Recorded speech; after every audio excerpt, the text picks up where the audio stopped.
Assalamualaikum warahmatullahi wabarakatuh. Di sini saya akan memperkenalkan terlebih dahulu.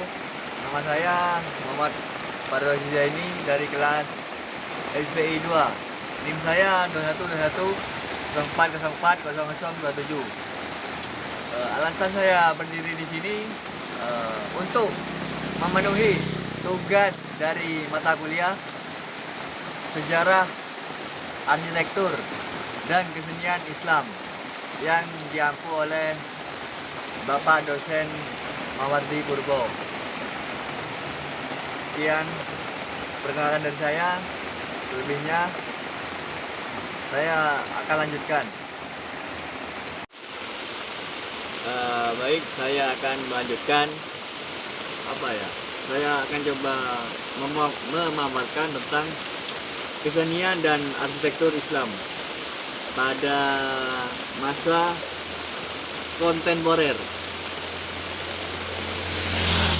Arsitektur kontemporer dan contohnya yaitu gaya arsitektur masjid terus berevolusi, tak melulu tampil dengan gaya khas timur tengah. Tempat ibadah umat Islam ini ternyata bisa dibangun dengan beragam gaya arsitektur, tak kecuali arsitektur kontemporer. Arsitek kontemporer ini diartikan sebagai karya yang inovatif, baru, khas, dan berbeda, baik dari segi desain visual, corak atau motif yang dimiliki.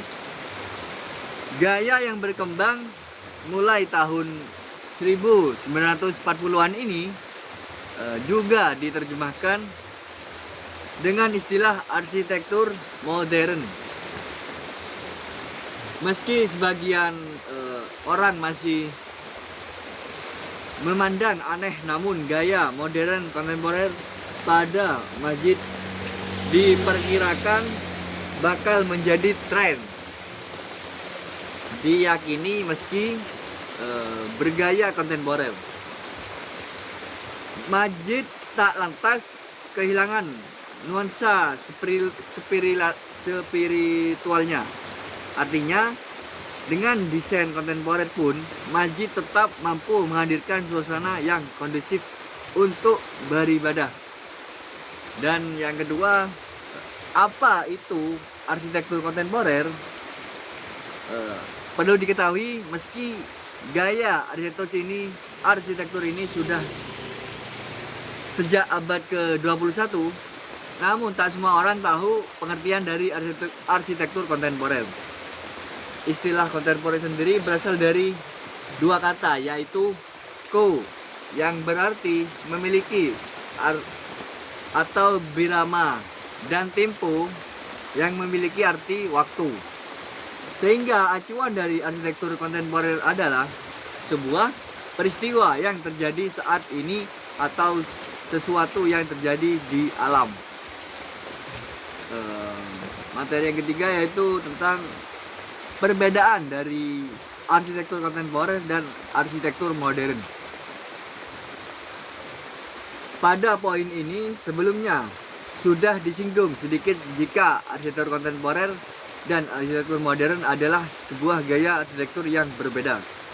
Namun, tak semua orang tahu perbedaan dari dua jenis gaya arsitektur tersebut. Agar kalian juga semakin lebih tahu lagi bagaimana perbedaan dari dua gaya arsitektur tersebut, maka penjelasan di bawah ini bisa membantu kalian untuk mengetahui apa saja perbedaan di antara dua jenis gaya arsitektur ini. Yang pertama, arsitektur kontemporer, yaitu mempunyai atau ciri khasnya yaitu arsitektur kontemporer menggunakan tema masa kini, saat ini, dan juga masa depan. Yang kedua, tidak bisa terkait dengan sebuah era. Artinya, arsitektur kontemporer ini memiliki sifat begitu dinamis atau kompleks, Yang ketiga yaitu arsitektur kontemporer tidak memiliki keterikatan dengan aturan-aturan lama yang ada di masa lalu.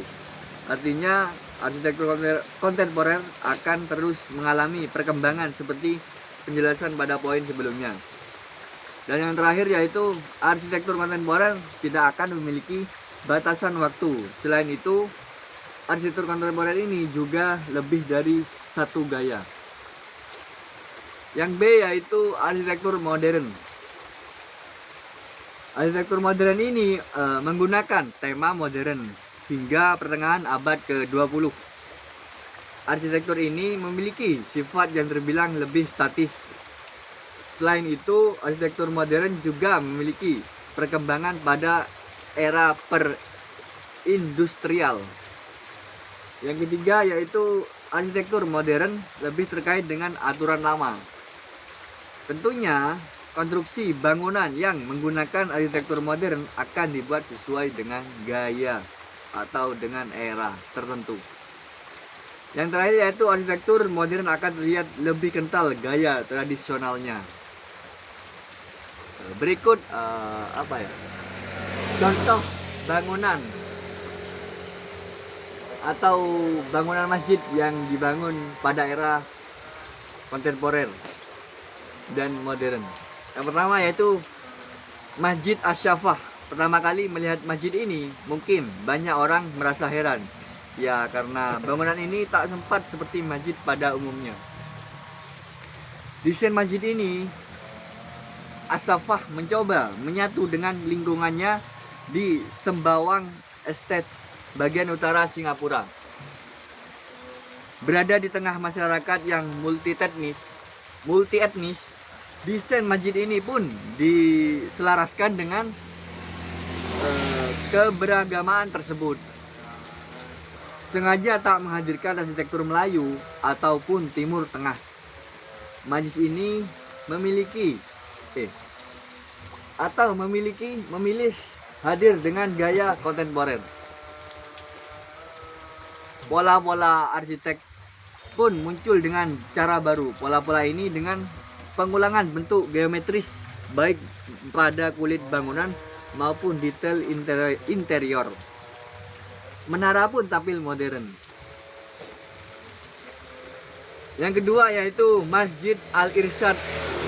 Masjid ini dibangun di kota Parahyangan, Pandalarangan, Bandung. Masjid ini merupakan karya arsitek kenamaan Ridwan Kamil. Mulai dibangun pada tahun 2009, yaitu pada bulan 7 September. Diresmikan setahun kemudian. Masjid ini terinspirasi oleh Ka'bah di Masjidil Haram, Makkah pada 2010. Masjid ini meraih predikat sebagai satu dari 5 bangunan terbaik di dunia untuk kategori Religious Architecture versi National Frame Building Association. Konsep bangunannya yang ramah lingkungan pun menjadi masjid ini diganjar penghargaan oleh Future Arts Green Leadership Awards 2011 oleh Building Construction Information atau BCI.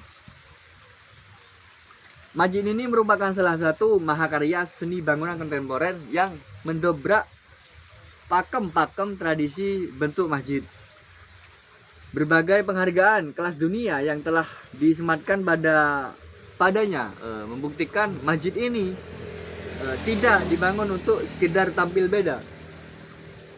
Seperti kebanyakan masjid kontemporer lainnya, masjid ini pun tak berkubah di berbagai media. Sang arsitek mengatakan kubahnya hanya bagian dari identitas budaya. Karena itu dia lebih memilih menampilkan identitas keislaman melalui kalimat syahadat raksasa. Kalimat ini ditampilkan melalui susunan bata pembentuk masjid di dindingnya. Karena keunikan bangunannya, Masjid Al-Irsyad kerap dikunjungi umat Islam dari berbagai tempat. Tak hanya di Bandung, Jakarta, atau luar Jawa, tapi juga dari mancanegara. Mungkin sekian penjelasan dari atau materi dari saya tentang tugas dari mata kuliah arsitektur dan kesenian Islam. Sekian dari saya. Wassalamualaikum warahmatullahi wabarakatuh.